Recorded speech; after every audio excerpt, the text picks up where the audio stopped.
On this episode of International Reporters Roundtable, the Taiwanese presidential election, transparent and secure, a symbol of the importance of democracy to the world, defying its totalitarian neighbor, China's wishes for world dominance.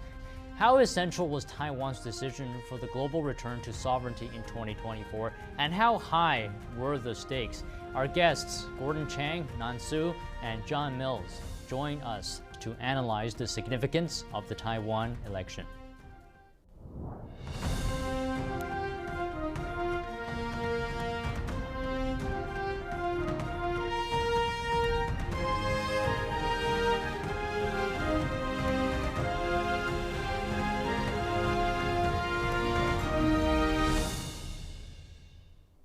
Welcome to International Reporters Roundtable. I'm your host, Don Ma. Our conversations bring together journalists and experts from around the world. They help us uncover hidden information and details of conflicts, alliances, and connections in a deep dive discussion. Today, we discuss the presidential election results in Taiwan and the ramifications. Why was this such a pivotal event to begin global elections in 2024 as we head towards the presidential elections in the U.S., where the whole world is watching? Statements made by the U.S. and China in the days following the election show both nations solidifying their positions both militarily and diplomatically, with the most recent passage of USS Finn through the Taiwan Strait and angering the Chinese regime, who have said the election results could mean war is coming. Is Taiwan the thorn in China's side or the missing jewel in its crown as the CCP, the Chinese Communist Party, seeks to dominate the world through unrestricted warfare and by whatever means possible? A free Taiwan represents the most tangible expression of Beijing's frustrations. It's a tiny but well-fortified island nation off the coast of China that the CCP claims as its own. Taiwan, based on the results of the election, continues to defy China, preventing Beijing from taking over the South Pacific, which is an area of central strategic importance for international power. What can the world learn from Taiwan's commitment to secure elections and free press in the face of China's information warfare and threats of invasion? We break down the complexity of Taiwan's relationship with China through analyzing the election with our guests. And it's time to meet our panel today. Our guests today are Gordon Chang. He is the author of the just published China is Going to War. His other works include The Coming Collapse of China and The Great U.S.-China Tech War. He lived and worked in China and Hong Kong for almost 2 decades. As a lawyer, he also is a columnist at Newsweek and writes regularly for other publications, including the Epoch Times. Gordon has given briefings at the National Intelligence Council, Central Intelligence Agency, State Department, and the Pentagon, and appeared before the House Committee on Foreign Affairs and the U.S.-China Economic and Security Review Commission. He frequently contributes on Fox News, CNN, and as well as NTD. And next, we have Nan Su. He is a senior investigative reporter for the Epoch Times. Born and raised in China, he came to the U.S. in 1989, has served as a China expert and news commentator for over 20 years for the NTD television network, Sound of Hope radio network as well. He covers topics including traditional Chinese culture, Chinese-U.S. relations, human rights, forced organ harvesting, and COVID. As a speaker, his 300 presentations to various groups in California include the Rotary International. His most recent presentation, China's Global Expansion, Past and Future, is having a resounding impact. And our third guest, retired Colonel John Mills, former Director of Cybersecurity Policy for the Secretary of Defense.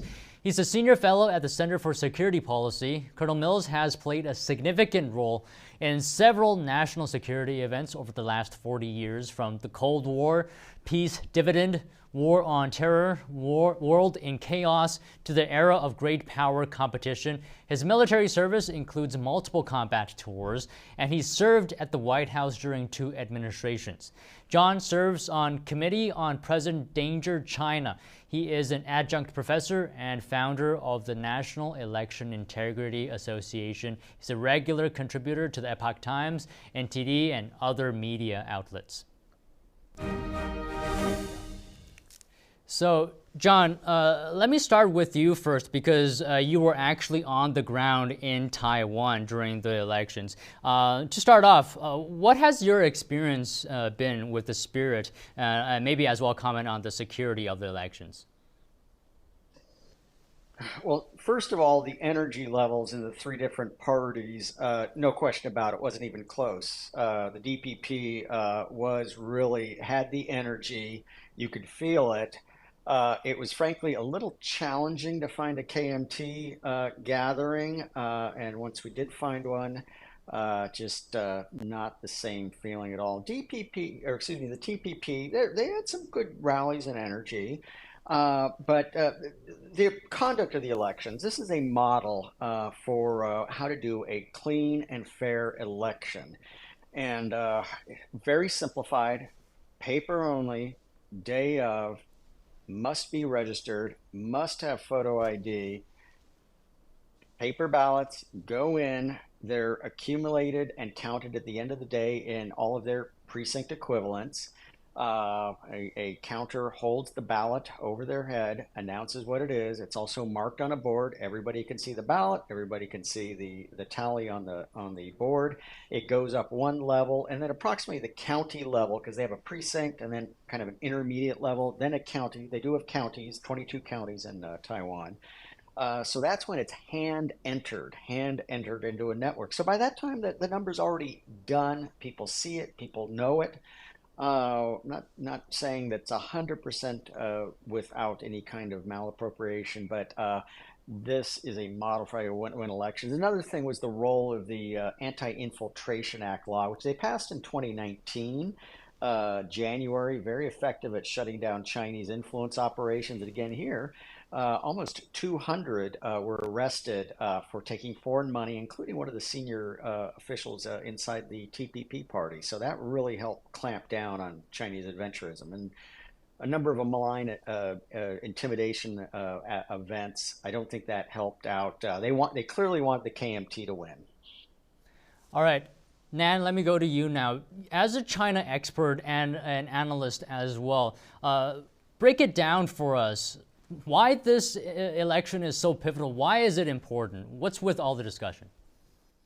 Well, it has to do with China's long-term strategy to take over control of South China Sea.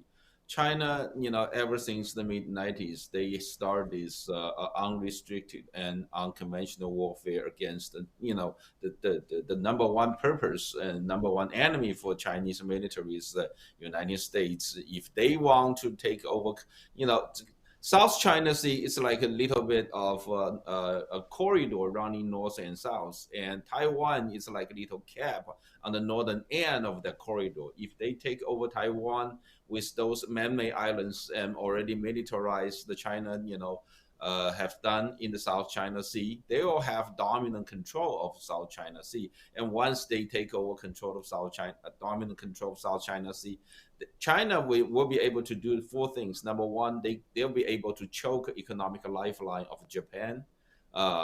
And also they will have a dominant influence of Southeast Asian nations where, U.S. Corporations, once they get their supply chain out of China, that's the place they will go to. And also they will have a lot more say on the international trade. You got a close to 40% every year of that global 10 trillion global trade. 40% of it, close to 40% of them will need to go through South China Sea. And also China will gain a very advantage, and a position, very much to China's advantage to make a further move to the south, to make a threat to another very important ally of the United States, Australia, in the region.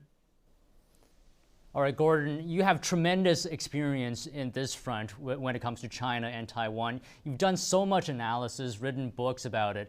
Give us, what is your angle on the Taiwan election? The most important thing is that the election occurred at all. And this is a critical threat to communism in China because they understand that this is an island just 110 miles away from the Chinese shore, and they're holding elections. Now, the people in Taiwan don't think they're Chinese, but through indoctrination on the mainland, the Communist Party has told the people in China that the people in Taiwan are Chinese. The reason why that is so important is because the Communist Party tells the Chinese on the mainland that they can't govern themselves, that the Chinese are not capable of doing it. Yet here on this island, you have, quote unquote, Chinese actually having democratic elections. The other reason why this election was important was because it is the first time since 1996 when Taiwan started first having democratic presidential elections that one party has won 3 consecutive terms to the presidency. The Democratic Progressive Party, DPP, did that, and it shows that the island is moving away from China because the DPP represents people who self-identify as Taiwanese. The Taiwanese on the island, basically about 60% self-identify as Taiwanese only, sometimes in surveys above 80%.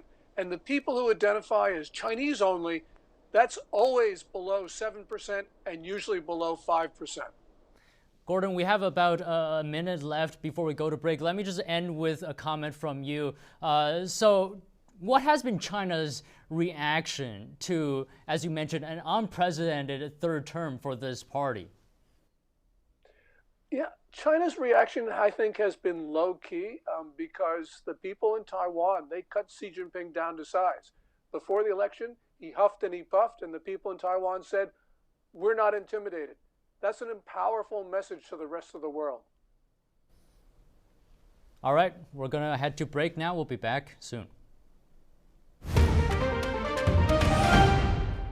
And welcome back to International Reporters Roundtable. I'm your host, Don Ma. Our panel is discussing the presidential election in Taiwan. Okay, so John, let me ask you, earlier you were talking about how Taiwan's election potentially could be something that other countries could get inspiration from for their own elections. And I understand that China very much tried to interfere. Can you tell us about what methods China's interference looked like? Well, in the immediate run-up to the election, let's say a week out, during an actual press conference with Ministry of Foreign Affairs Joseph Wu, there was a alert, and kind of like an Amber Alert missile launch. It did cause a bit of a panic. My understanding was this is the first time an Amber Alert like this has come through. So it went to everybody on Taiwan. Now, in the end, China explained that it was Taiwan was overreacting. This was a commercial or civilian space launch. I think the timing was intentional to be malign and express intimidation. Also, just expressions by President Xi, and also there was a PLA comment like right before the election about do not vote the wrong way. All of these things rub the fur the wrong way and get the exact opposite outcome. And so that's a very bad idea to try to manipulate an election like this. It's very obvious. Now, one thing that was very interesting with the KMT at their pre-election press conference, they showed and distributed. It made there was an article in Foreign Affairs magazine of the Council on Foreign Relations. And there was essentially the case for the KMT and Ho Yui, but the article came across flat. The article came across, as soon as I read it, I said this was very possibly a ghost-written article, and it was very interesting. The theme was a vote for the DPP is a vote for war, a vote for the KMT is a vote for peace. Interestingly enough, almost the exact same theme as the 1984 campaign by Walter Mondale against Ronald Reagan. Okay, Gordon, let me ask you, does this election result, William Lai taking the presidency, does that increase the risk for China to want to potentially have an invasion of Taiwan? I don't think so. I mean, one could say in the short term, it will make Beijing more angry than it otherwise would have been. Beijing, as John just talked about, actually said, well, this is a choice between peace and war. But we got to remember that if William Lai of the Democratic Progressive Party, the vice president, had not been elected, and one of the more pro-China candidates, either of the KMT or the Taiwan People's Party, had been elected, then Beijing would have pressed very, very hard for them to agree to annexation. And we got to remember that the people in Taiwan, they may want good relations with Beijing, but they don't want to be ruled by Beijing. And so even a pro-China president can't surrender Taiwan. That would have caused so much more friction. So ultimately, when you put all this together, I don't think it really matters who was elected. China is going to press Taiwan anyway. That Foreign Affairs article that the colonel mentioned, said Taiwan must reassure China. Well, no. I think what happens is that Taiwan must show to China that it is willing to defend itself. And that's really the only way towards enduring peace across the Taiwan Strait. All right. So, Nan, I want your reaction to what Gordon said, and as well as potentially commenting on my question as well. Is the risk for war increasing? Well, first of all, the chance for war is increasing, but not really related to the election result of Taiwan. It's more related to China's internal economic situation.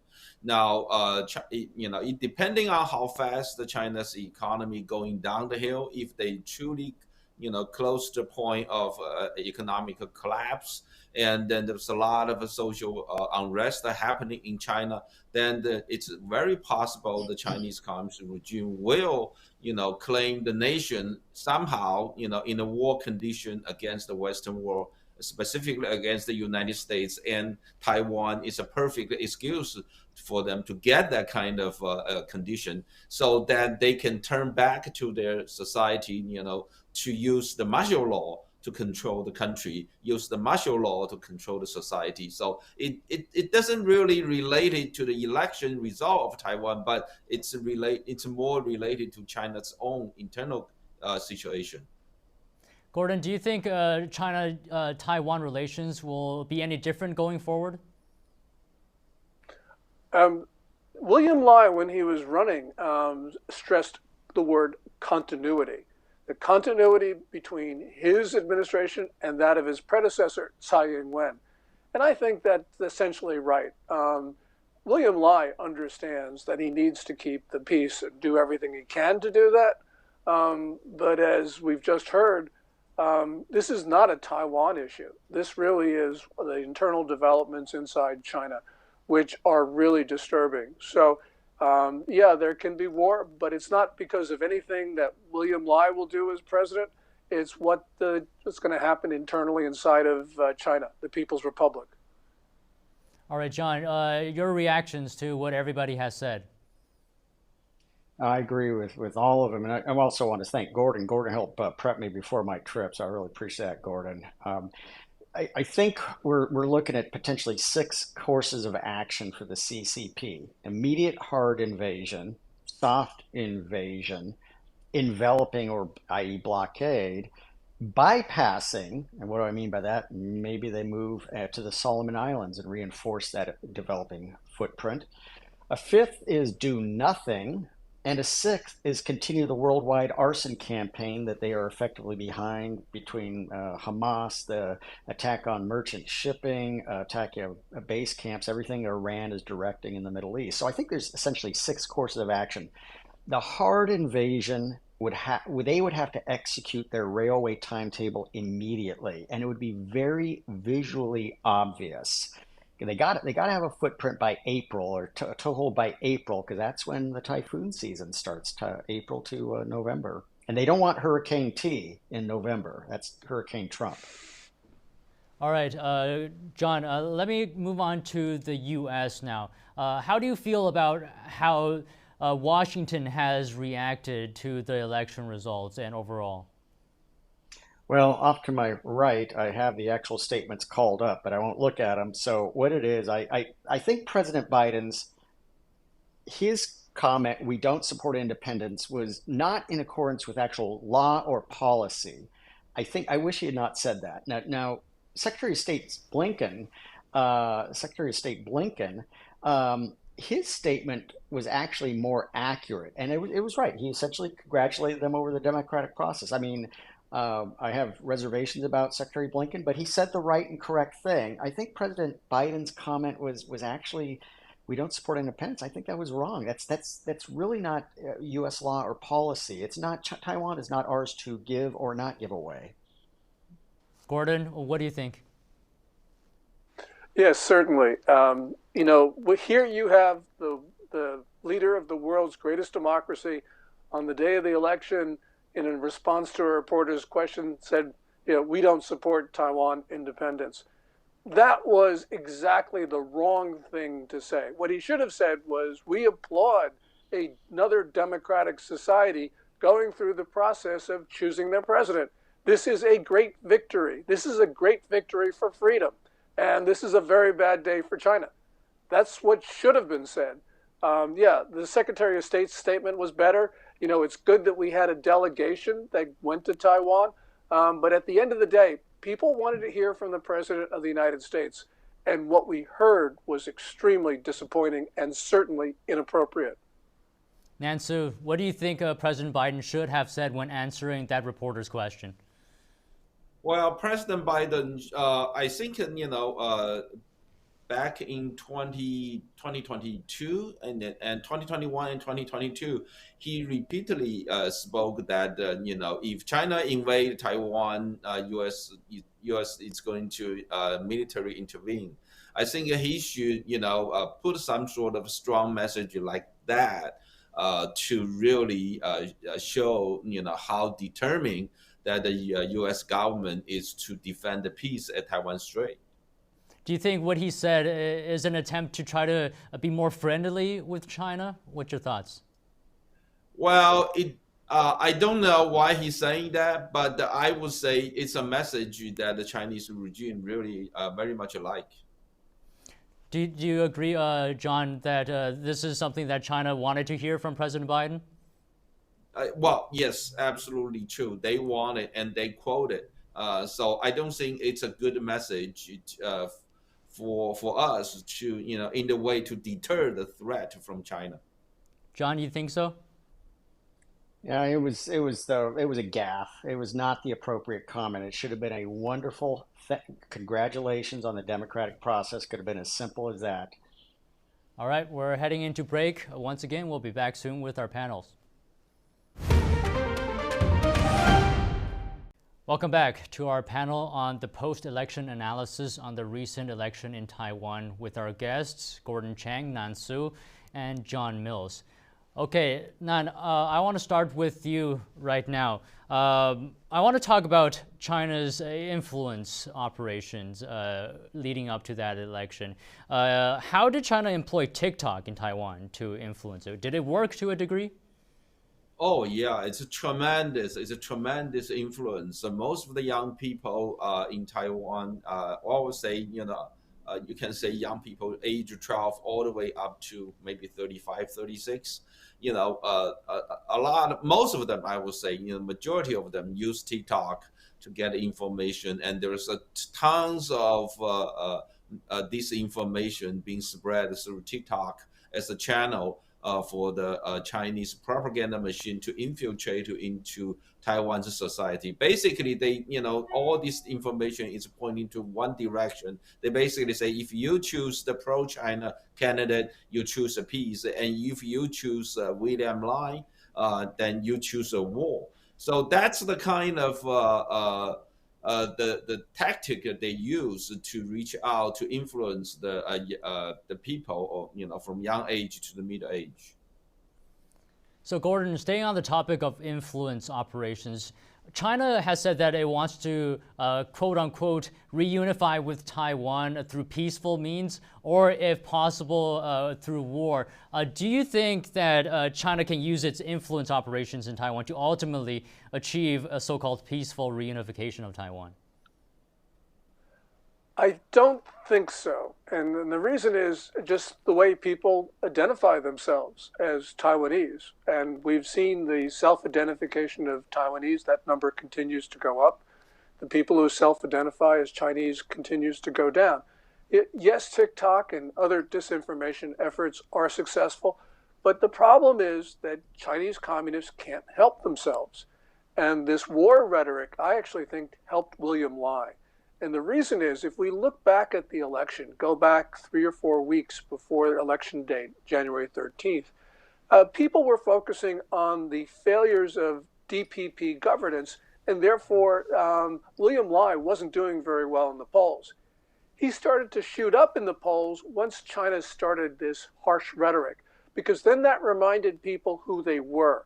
This then became an election not about failures of the DPP. It came to election about self-identity. And in an election on self-identity, the DPP candidate will always win. And that's exactly what happened.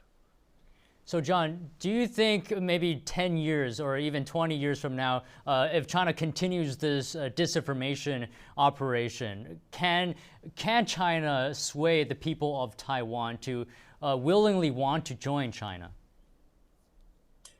John, with the current trajectory, it's gone. It's lost. I just do not see any scenario in which it veers back toward China. As Gordon has pointed out, they feel Taiwanese. That was the danger, and I think that pivot point took place almost 10 years ago.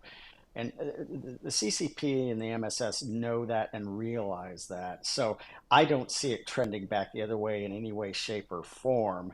I did, close to 100 man on the street interviews, and I'd ask the question, do you want a free and independent Taiwan? And I was more often than not responded to. They said, we're already free and independent and sovereign. We don't need to ask anybody's permission on this. We are already there. And I think we're at a point where we have to start revisiting Taiwan's representation in the UN one way or another. They were rebuffed in 2007. We need to revisit this. So do you think, China warned that election results could mean between war and peace. So why did the Taiwanese people choose this path? John? They're Churchillian in their hearts. They feel proud. They feel they're Taiwanese, and it's just like they're not going to sit here and let somebody else tell them how to live their lives. And they're heroic. That's wonderful and should be celebrated. And it's a model, and good for them. And we need to do everything that we're supposed to be doing. We're way behind on $19 billion backlog of arms that have not been delivered yet. I'd asked to see one of the new M1 units, M1 Abrams tank units, and some of the U.S. special operators. That's really kind of a hush-hush activity. We got to get those arms to them. And if it means letting them build them under license for themselves and, oh, by the way, for us, that would be great. Okay, John, I also know that you were given a tour of Taiwan's microchip factories. Can you tell us a little bit about that? Wow. One word, wow. These are enormous. These are sophisticated.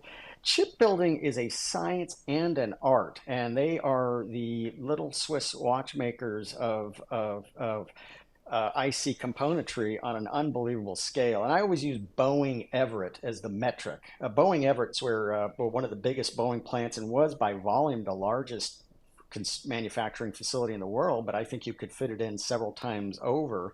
I was at just one of the clusters of activities, and these buildings are enormous. Very grateful to TSMC to giving such a wonderful tour, and seeing it's in the DNA, it's in the water. They have figured out how to do it. I mean, and I spent 4 years. I got behind the veil with a lot of Taiwan activities in my official duties in the U.S. government. Got to know them fairly well. They've nailed this one. Morris Chang is just he's a rock star. And could these chip factories, John, be another point that might give China pause when invading? Does this complicate things, the chip factories? Yeah, absolutely. In any of this, I outlined 6 scenarios, and they need the chips, they need the workforce. How do you do an invasion without devastating this incredible infrastructure? This is a real challenge. I can't think of a historical parallel where you want to do a hard invasion, yet not break anything. That's not the way invasions work. And Nansu, any comments from you?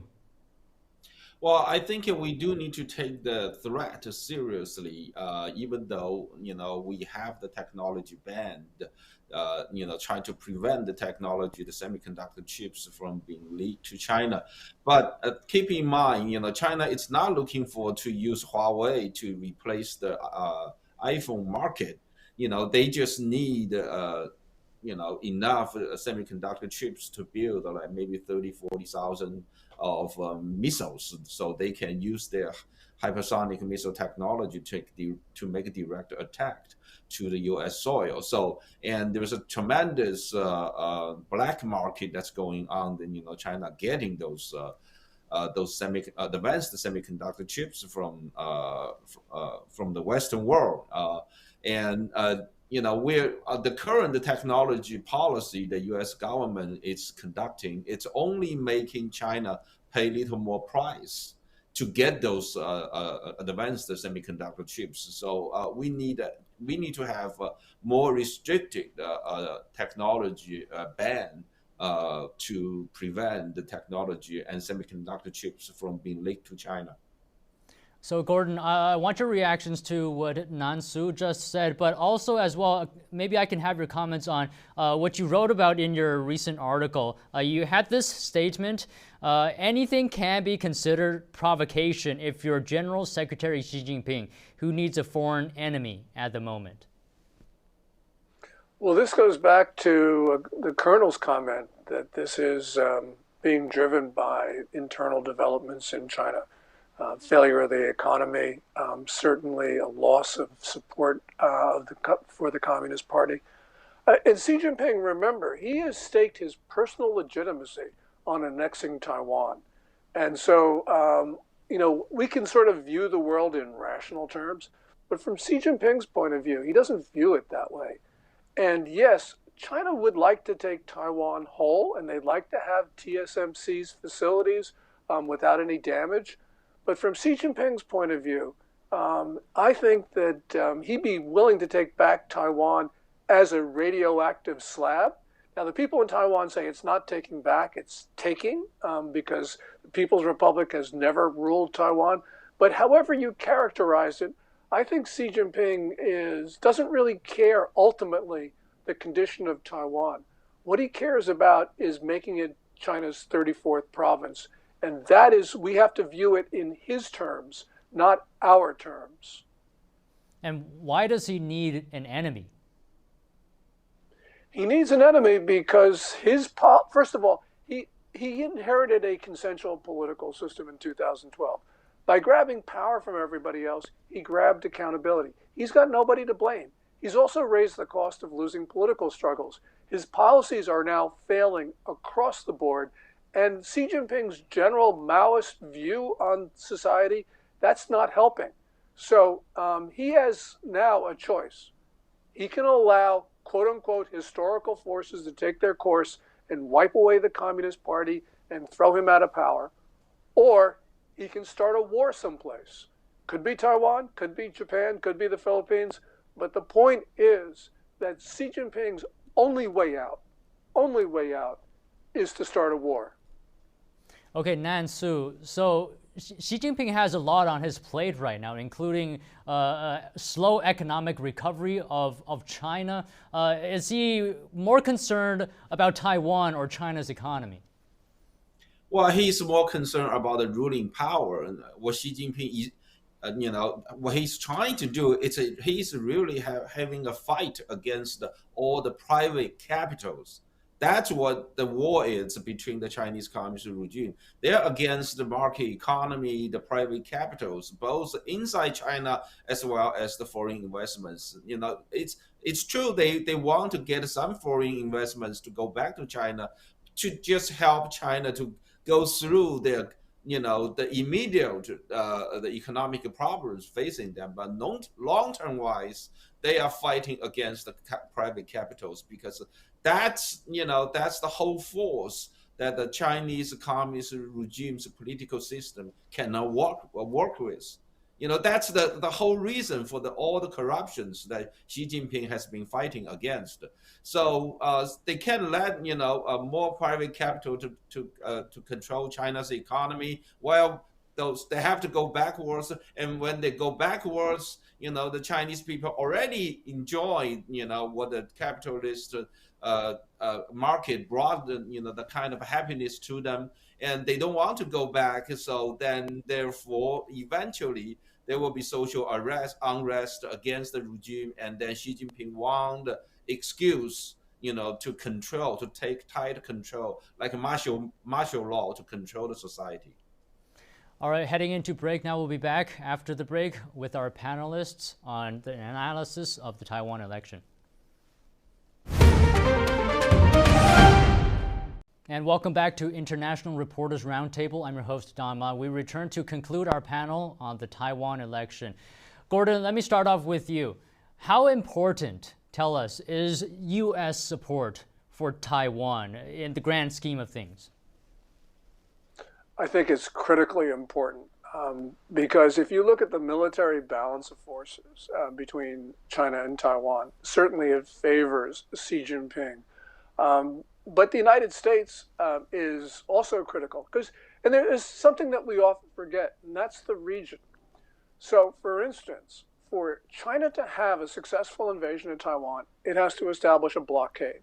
For that blockade to be successful, it's got to include sovereign Japanese territory, specifically the island of Yonaguni and nearby islands. And that brings the United States into play because we have a mutual defense treaty with Japan. So it is the United States, Japan, and our friends in the region. And that is going to be absolutely important. And, as a side note, it's absolutely important for the United States itself, not just Taiwan. Because after the catastrophic withdrawal from Afghanistan, Taiwan has become the test of American credibility and resolve around the world, not just in the region. Okay, John, your reactions to what Gordon said, and is the U.S. doing a good enough job? Well, we are, the Indo-Pacific Command with the Pacific Deterrence Initiative has a lot of extra spending money, and they are rapidly improving facilities. And Gordon mentioned the Japanese island, where both Japan and America are arming Ishigaki, which is just, I call it to the top right shoulder. Now, the weaker left shoulder of Taiwan is the Philippines. We now have 4 base camps. They're immature. They may or may not have missiles at this point in time, including the new Typhoon system, which is very effective long range, which will be a very credible deterrence. The Philippines also have an island about halfway. It's called Basco Island. It's a cluster of small islands.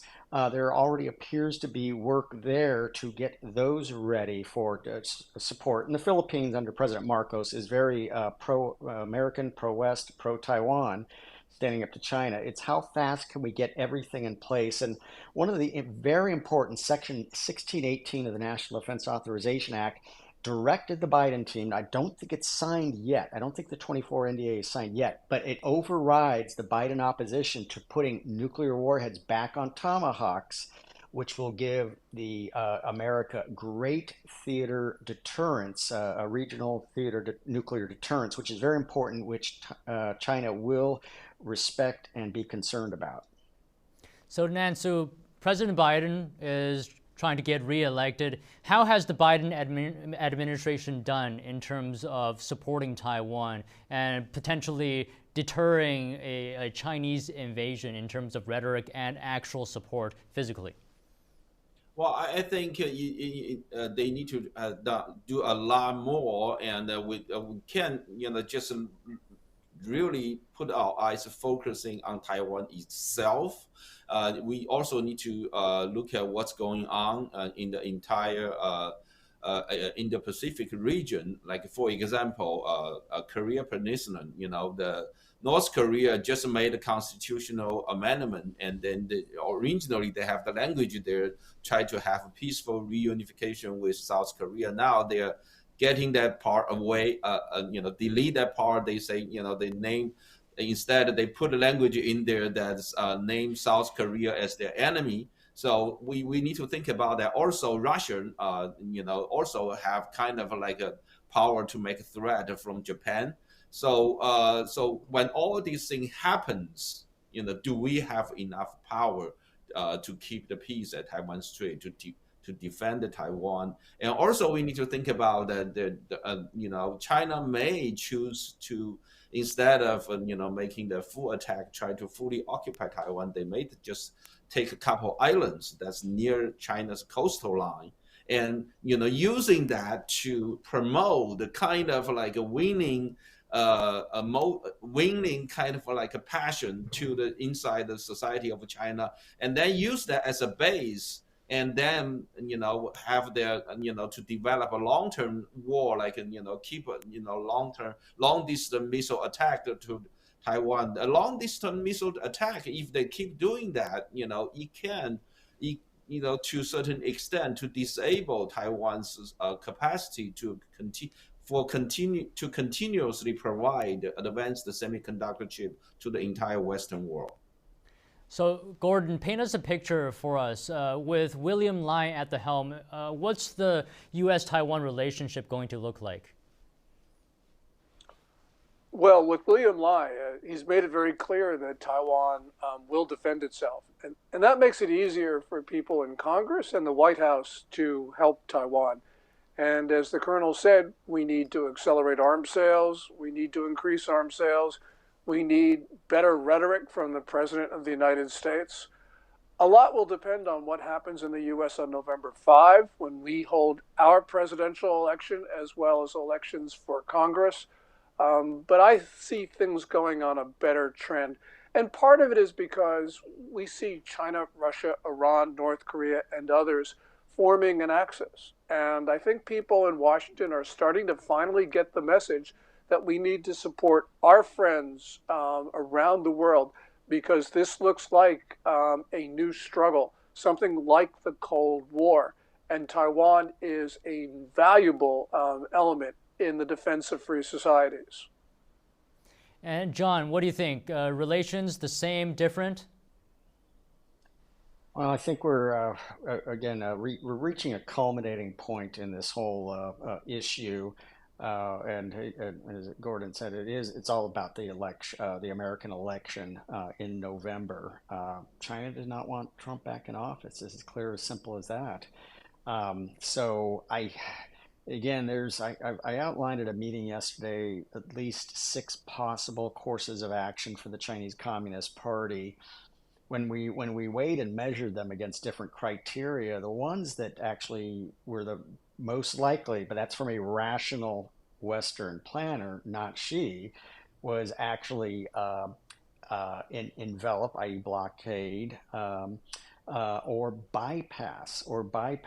So, but that's coming from me and us, not from Xi. So I think we're going to rapidly see a culminating point sooner rather than later on this matter. So Nansu, let me get your comments on this. How can the TPP-controlled legislature hamstring the DPP executive office?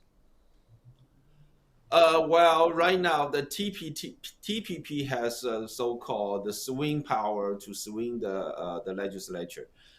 So it's going to be interesting to see how the relation is going to be developed until May. Before the next generation government start becoming effective. Take the ruling power. So I'm hoping if the DPP can make some sort of negotiation with TPP, so they can keep in mind the TPP leader. He had a kind of like a green, that kind of a background in the past. So if they can build up some sort of alliance, and that will make William Lai's presidency a lot easier. All right, Gordon, this question is for you. If you look at the U.S. election, presidential election in 2020, and you compare that to Taiwan's election this year, there's a lot of difference. Do you think one country or the other can learn from respective elections? Well, as the Colonel said, we Americans can learn a lot about election integrity from Taiwan. It's low tech in Taiwan, but it's very, very, very hard to cheat during the election phase. And, I think that the American people should be demanding paper ballots. You know, this is not just one party trying to steal and the other party a victim. Both parties steal elections. And that's why we have election machines. That's why we have electronic voting. That's why we have early balloting and all these other things. If we want a fair election, one which is fraud-free, we know how to do it. We know how to do it because Taiwan did it on January 13th. So it's as simple as that. The American people should demand that their vote be counted fairly, and they should demand paper ballots. All right, and that concludes our discussion today. Thank you to our guests, Gordon Chang, Nan Su, and John Mills. Finally, to all you brave journalists out there honoring our journalist golden rule, seek the truth and report it. Thank you. I'm Don Ma. Thanks for joining us on International Reporters Roundtable. Until next time.